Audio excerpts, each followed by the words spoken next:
Well, does this remind you of an argument you've had recently?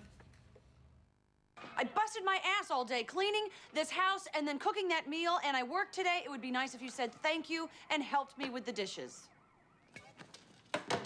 Fine. I'll help you do the damn dishes.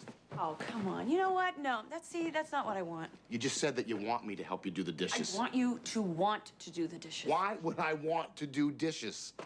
Why? Yeah, well, I think he's got a very, very good point. Look, we come from it from totally different angles, don't we? Exactly. You know, surprisingly, arguments can actually be good for your relationship. I don't reckon they can be. They can. No, I don't think so, Ali. You're a start.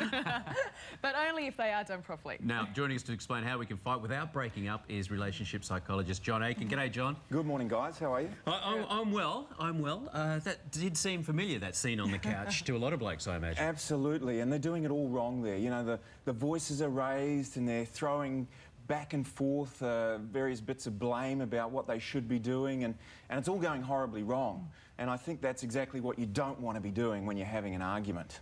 But you're saying a bit of conflict can actually be good. Absolutely, because when you argue in the right way or a healthy way, then what happens is you get to grow. The relationship gets to change because you want it to constantly be moving rather than being static. And so if you can get across your point well, in a healthy way, it's good. So it's pretty unavoidable in a relationship, if you're spending a lot of time with each other, that there's not going to be any friction. But you say that there are rules of engagement that if you follow them both, you can have a constructive argument. Yeah, I think that's exactly right. And one of the first key ones is that you need to listen, but don't fix. And us guys, we're terrible at doing that, you know? We're trying to come in when someone's venting to us and we're trying to give out solutions instead of just acknowledging what's going on. So that's a key one. Should you look at them when you're going, Oh, yeah, that's a good one. But it's a good point that you make there, though, because I think men and women fight completely differently. I think, you know, men can be... You can be cold, you're rational.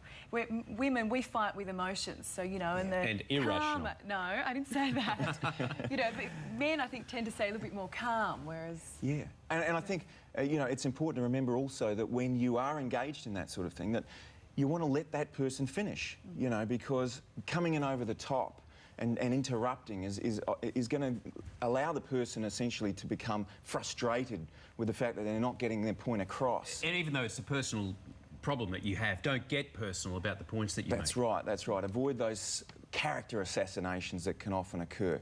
And also remember, when you're arguing, think about it as kicking a football around, that you're trying to solve a problem together rather than saying you always, you never, you're the problem.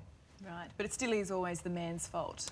Well, we certainly feel that way, don't we? You've certainly got to accept that in the end, don't you, John? We don't want to create an argument here, but... It's a long way of getting to that point, Ali, and if you could do it at half-time on the football, I'd appreciate it. That's right. Managing your arguments. And, of course, the final thing is that you want to be avoiding talking down to your partner and showing them contempt, because that's a really bad sign in terms of the relationship. Mate, you've made beautiful sense there.